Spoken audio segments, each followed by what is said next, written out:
सासू माँ बदल गई। कहानी उस घर की है जहाँ बहू और बेटी को एक माना जाता था, लेकिन फिर अरे शिखा बेटा, तू रसोई में क्यों घुसी रहती है? जा, रोटी मैं बना लूंगी।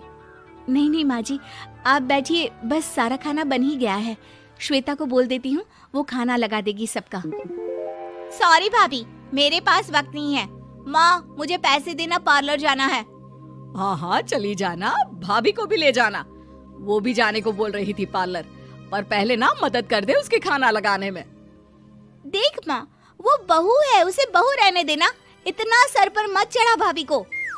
श्वेता, ज्यादा मत बोला कर। बहू और बेटी में कोई फर्क नहीं होता है। जा जाकर काम कर। ननद को माँ का भाभी से इस तरह प्यार करना बिल्कुल अच्छा नहीं लगता। वो बार बार किसी न किसी तरह माँ को भाभी के खिलाफ भड़काती रहती, लेकिन कोई फायदा ना होता। एक रोज, अरे बेटे किशन, जा बहू को कहीं घुमा कर ला, सारा दिन घर में काम करती रहती है। हाँ हाँ माँ, हम लोग जा रहे हैं ना गोवा। अच्छा जी, भाभी ने तो हमें बताया भी नहीं। वैसे तो सारी पंचायत करती है, ये गोवा वाली बात क्यों छुपा गई हमसे? अरे क्योंकि उसे खुद नहीं पता था बहन। मुझे टिकट सस्ती मिल रही थी तो मैंने बुक कर दिया। हाँ शिखा, पैकिंग कर ले, संडे हम जा रहे हैं गोवा। दोपहर में शिखा पैकिंग कर रही थी कि सास आ जाती है। ये क्या बहू, साड़ियाँ? अरे गोवा जा रही है घूमने या फिर शादी में मायके हैं? माँ जी, ऐसा कुछ है ही नहीं, समझ में नहीं आ रहा क्या रखूं कपड़े में। अरे तेरी और श्वेता की साइज तो एक ही है, उसके कुछ मॉडर्न कपड़े ले ले, आकर लौटा देना। हाँ माँ जी, ये ठीक रहेगा। शिखा श्वेता के पास जाती है और उससे कपड़े मांगती है। ना जी ना, मैं अपने कपड़े ना दूं, वैसे भी फैल जाएंगे मेरे कपड़े, बहुत महंगे वाले हैं। शिखा मुंह लटकाकर कमरे में आ जाती है तो सास कहती है, चल तैयार हो जा, तुझे मैं शॉपिंग करा कर लाती हूँ गोवा की।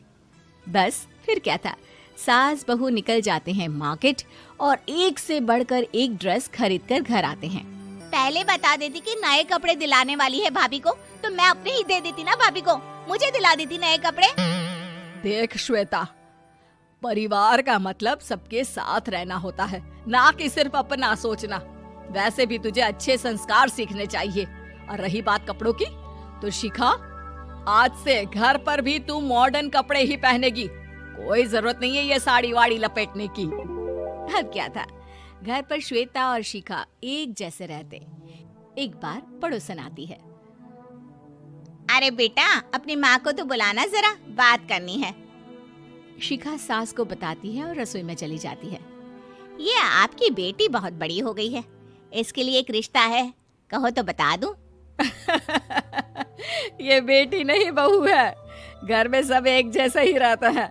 वैसे मेरी बेटी भी बड़ी हो गई है, कोई रिश्ता हो तो जरूर बताना। पड़ोसन रिश्ता लेकर उन लोगों के घर आती है। तब श्वेता की होने वाली सास कहती है, तो ये घर है, कितने मंजिल का है? और ये बहू ने आपकी क्या पहन रखा है, जीन्स टॉप?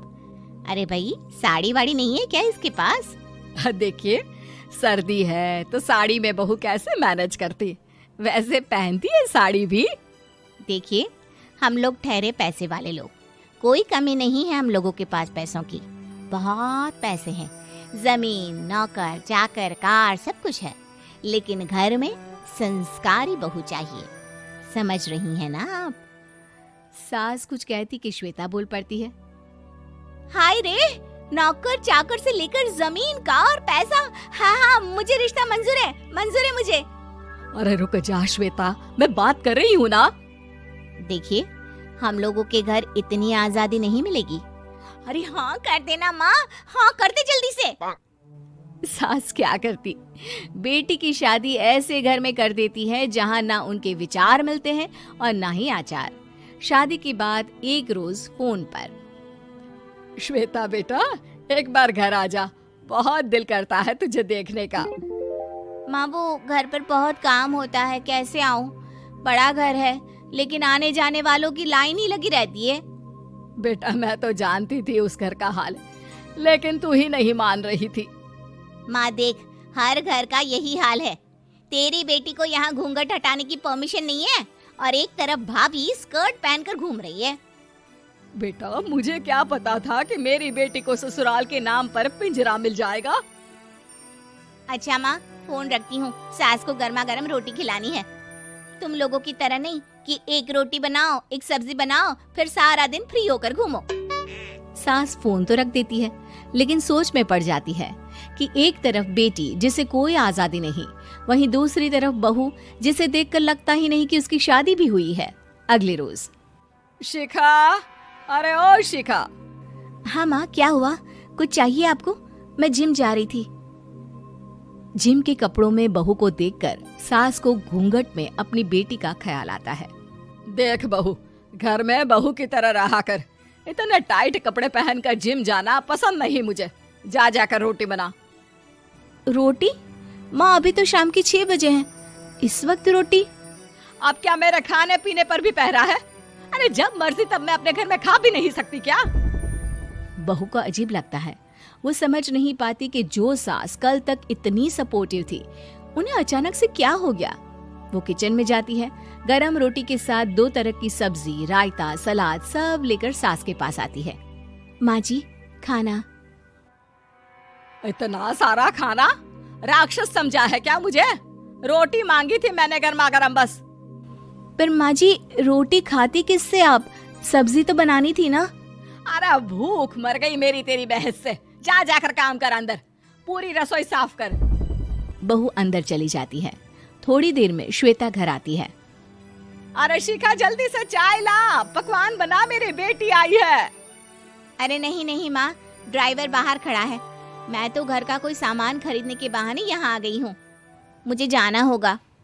अरे बेटा, पर कितने दिनों बाद देख रही हूँ तुझे, रहने आ जाना 2-4 दिन के लिए। आ जाऊंगी माँ, जब मेरी सास मरेगी तब। मैं तो रोज मन्नत मानती हूँ कि मेरी सास मर जाए तो अच्छा है। अच्छा चल, जा रही हूँ माँ। हे भगवान, कैसे कैसे दिन देखने पड़ रहे हैं मेरी बेटी को। सास अंदर जाती है, जहाँ श्वेता की जिम वाली सहेली का फोन आया होता है। क्या बात है, आज जिम नहीं आई? अरे पता नहीं यार, आज माँ को क्या हो गया अचानक। पर खैर कोई नहीं, लगता नहीं कि मैं अब जिम आ पाऊंगी। शिखा स्पीकर पर बात कर रही थी, जिसे सास सुन रही थी। यार ये सास ना होती ही ऐसी है। मैं तो कहती हूँ बुढ़िया जल्दी मरे और तू आराम से जिए। शिखा को सहेली की बात पर गुस्सा आ जाता है। माँ के मरने की कौन सा बच्चा दुआ मांगता है मोहिनी? आगे से ऐसी बात मेरे सामने मत करना। हमारे घर की शोभा ही माँ है। क्या हुआ जो थोड़ी सख्ती दिखा रही है? उसमें भी कोई ना कोई उनकी भलाई ही होगी। मैं तो कहती हूँ भगवान मेरे जैसी सास सबको दे, जो सिर्फ माँ की तरह है। सास वाली तो कोई बात ही नहीं है उनमें।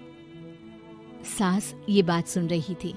उनकी आंख में आंसू आ जाते हैं कि क्यों वो बेटी की किस्मत में बहू को भी भागीदार बना रही थी।